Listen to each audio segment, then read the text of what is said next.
Episode 158. I am your podcast host, Tracy Hoth, and today we're going to talk about how to organize your mind. Have you ever really thought about that? Organizing your mind? If you are feeling overwhelmed lately, or whenever you feel overwhelmed, I want you to come back to this episode, use exactly what I tell you to do with your mind to organize it, and then let me know how it goes. Let's just get right into this week's episode. Are you ready to work less, feel more organized and productive, streamline repetitive tasks, and implement systems that allow your coaching business to run smoothly even without you? If so, you're in the right place. Welcome to the Organized Coach Podcast, your go-to source for practical tips and solutions. I'm your host, Tracy Hoth, professional organizer, certified life coach, simplifying expert, and most of all, down-to-earth fellow coach just like you. No matter if you think you're missing the organizing gene, have ADHD, or just love anything organizing, I'm here to help you become an organized coach with a business that works for you. Pull up a seat and let's get started. Okay, this topic came up on a call recently. I think it was a podcast interview, and we were just talking about the steps to getting organized and how you can use the SPACE, that's the acronym, steps to organize anything, like your physical stuff, your closet, your kitchen cabinets, your garage, your car. It's your digital things, your files, your emails, all of that. It's your mind. I want you to be able to organize your mind using these steps. And it's organizing your time. It's organizing projects. This is the same steps we use to plan our month every month in Organized Life Academy. We have a call where we practice using these steps to organize our month and our time. And when we start a project, these are the steps we use. But today, I specifically want to talk it through how you organize your mind using the organizing steps. So real quick, let's review the steps. They spell the word SPACE, sort, purge, assign homes, contain, energize. Those are the 5 steps. So let's walk through how you use it to organize your mind. First of all, when do you need to do this? When do you need to organize? And this could go with anything. When it is causing you pain, when it's interrupting your life, when it is stopping you from being at your best or interfering with you showing up your best. And so when you think about stuff, when things are piled up on your counter and you don't have room for things and you don't want to go in the kitchen and you don't want to cook, you want to organize that space.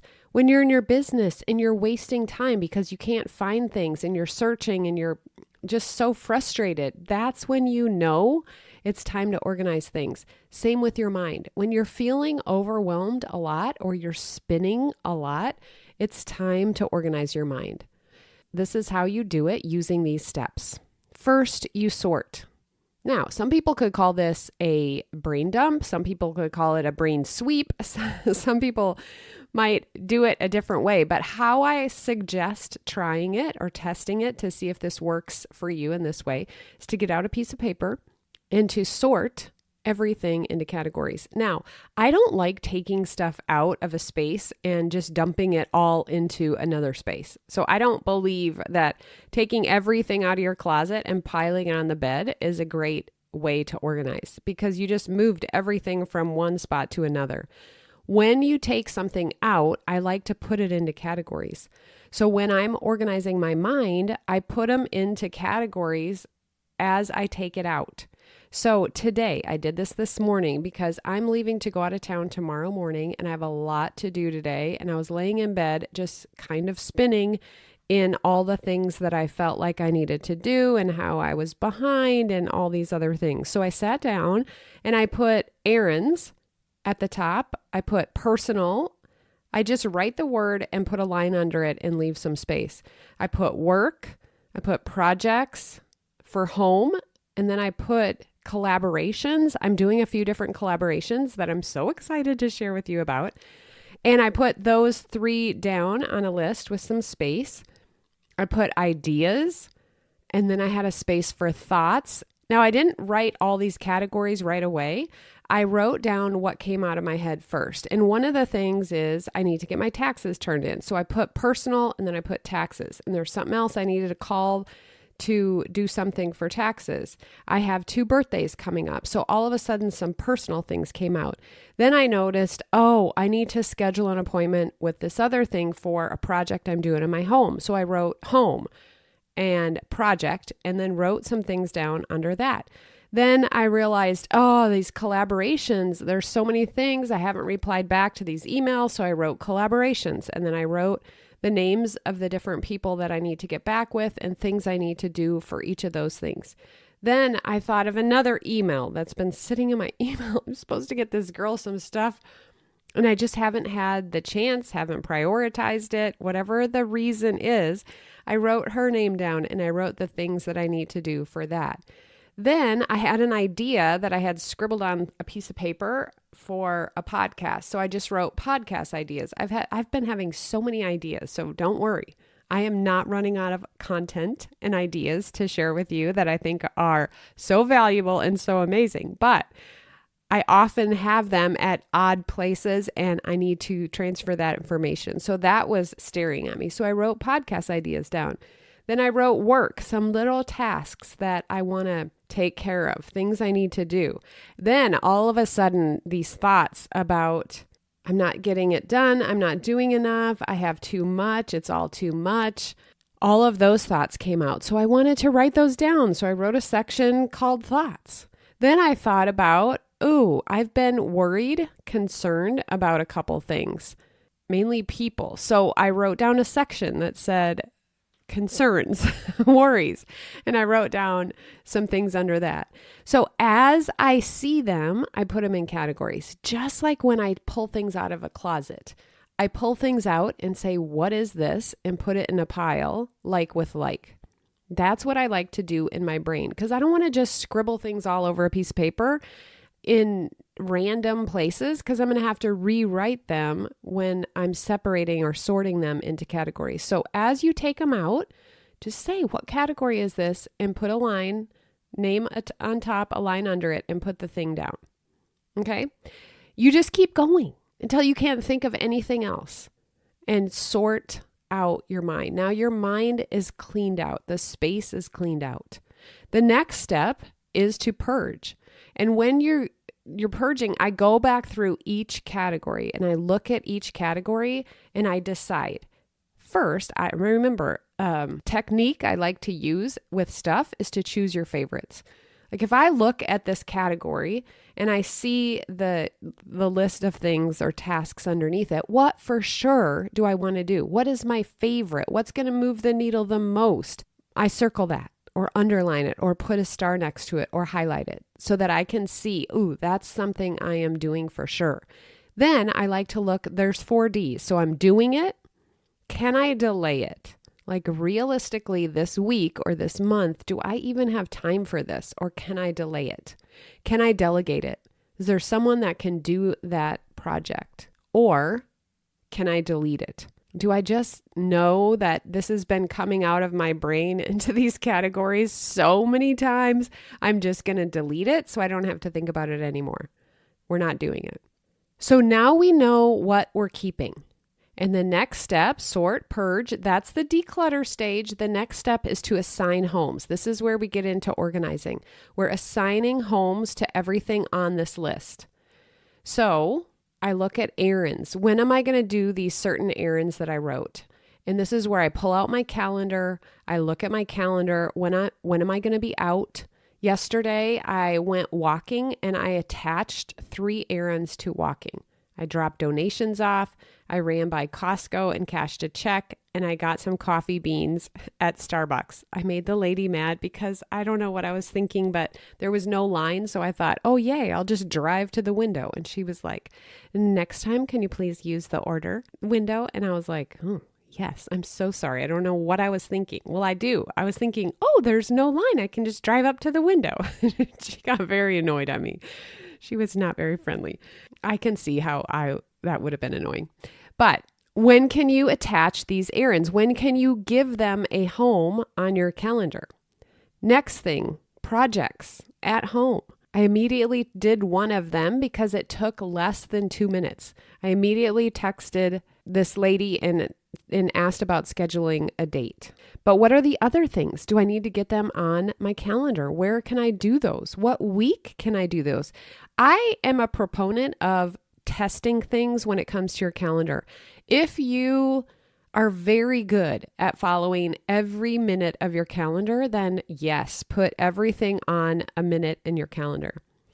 If you like to have a block of time where you do personal tasks or admin tasks, then use the description in your calendar box, in your calendar appointment, and put in tasks that you want to do during that time. So if I had an admin block of time or a home block of time, I could add these certain things to that block. And now they have a home. They're assigned a home on my calendar. And when I get to that admin block, I open the appointment and I look at the description and I see the tasks that I need to do. If you aren't very good or don't have a calendar really that you use, then you can leave it in a list and then prioritize it. So you're assigning homes to the tasks and things that you wrote down. And someone asked, well, Tracy, how do you assign homes to all these thoughts? Great question. I could assign times to these worries when I'm spending time alone in the morning. Or when I go on a walk, I'm going to rip this part of the piece of paper off and I'm going to take it with me and I'm going to think about and pray through these worries that I have. These other thoughts. Maybe I take these thoughts and I have an appointment with my coach and I type those in the appointment description. And you can type by talking. Remember to use your microphone feature instead of typing all the thoughts out. You could just talk them in. Or if you use Voxer or some other form of communication, leave a voice memo for your coach and say, here's what I just cleaned out of my brain. These are things I want to talk about. And put them there. So you are assigning homes to everything on this list. That's how you organize it. The contain step is how you're going to contain it. So in an appointment, I like to think of containing as the start and end time. It's a time that you're allotting, an amount of time. Just like you would have a basket in your closet, that is the basket that contains it. It's a limit that you set on it. An appointment on your calendar is a limit that you set on the task. So that is how you contain. You assign homes and you contain it. I'm going to talk to my coach on Friday at 12 o'clock and I'm containing these thoughts in that time period. Now, I might want to add some more thoughts tomorrow or tonight to that appointment, but I have these thoughts given a home. I have all my worries given a home on my walk or in my quiet time in the morning. I have podcast ideas transferred into my podcast dashboard. So I have those ideas in there. I know where they're going to live. So I look back down at my list and I think, oh my gosh, I have homes for most of these things on my list now. I already feel better. There's one for birthdays. I have a few birthdays coming up and I could delegate that. I could text my husband and say, hey, can you get 3 cards for these birthdays? So I delegated that. And I texted him, if you can do the task really quickly while you're organizing your mind, go ahead and do that. Or if you can't do that, you don't have the time to do that right now, then just add that to a block of time on your calendar. Now, maybe you're listening and you don't use a digital calendar that has an area for the description. Sometimes I put it in the description. Sometimes I just type it in the title, the title, so that I can see everything really easily. Or sometimes I'll just put it in the description. But if you don't have that, use little sticky notes on your calendar and put personal tasks on a sticky note, write them down, and then put them in your planner. So if you use a paper calendar, put them on near the time you're going to do it or at the end of the week or at the top corner of the piece of paper. So when you get to the block of time that you've devoted to personal tasks or project tasks or whatever, you have that list right there. You can see it. You know exactly what you're doing. Look how organized that is. And here's another thought. And I know Eldana talked about it last week, is you are organized because you have things in a place, you know where they are, and you can find it when you need them. That's what organization means, knowing what you have and being able to find it when you need it. You know what you have, the tasks that you have. You know that they're scheduled. You know they have a home. You don't have to worry about it. It frees up space in your mind. And now your mind is cleaned out. It's organized. You have new thoughts. You can even assign homes to new thoughts in your mind. You've emptied it out. Now you want to fill it up. And so where do you store the thoughts that you want to fill your mind with? Everything is exactly how it's supposed to be. This was supposed to happen. I have homes for all the things that I need to do. I'm right on time. And the final step is to energize. I want you to notice, now you've cleaned your mind out. Everything is given a home. What energy do you feel? You're going to celebrate. You're going to over-celebrate yourself. You're going to be so proud of yourself. That's one of the thoughts you want to fill back in. I am so proud of myself that I took time to do this. I'm so proud of myself that I'm practicing the organizing steps.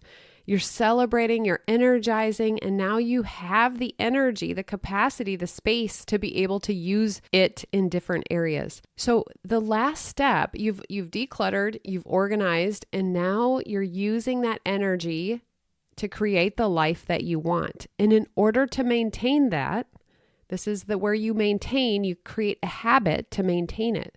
I like to tie it to something that you already do. That's the secret to maintaining something. Maybe that's right when you sit down at your desk, you're going to get out a piece of paper and clean your mind out. That also entails re-looking at your calendar, re-looking at the homes that these things were given just to maintain it. Maybe something ran over and you need to make an adjustment. Maybe someone didn't get back to you, so you still have that on your list.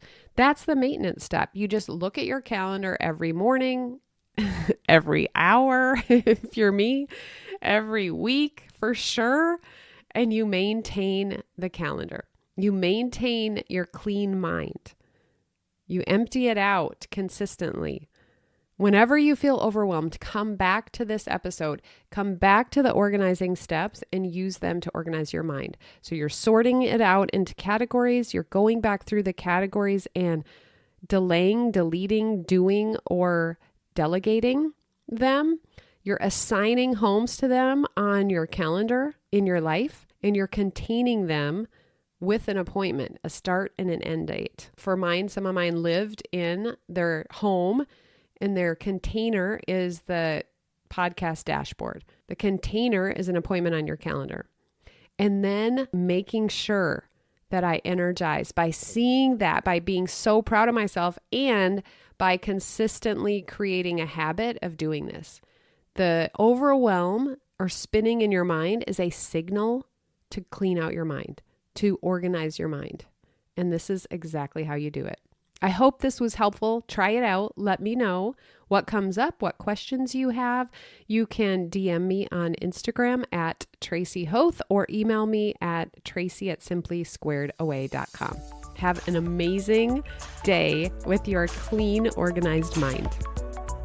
Wait, if you're finding this podcast useful, you must check out the Organized Coach Academy. It's my course where I walk you through every step to get your business organized, to get yourself organized, to save money and time, to prepare to hire someone, to do all the things that you want to do in your business with ease. Check that out at simplysquaredaway.com/OCA. Also, I'm sure you've heard this a million times, but I would love it. It's my way of knowing that you're enjoying the podcast if you leave a written review. I have lots of freebies for you. They're linked in the show notes. You can find them in my bio on Instagram at Tracy Hoth. And until next week, have a beautiful day.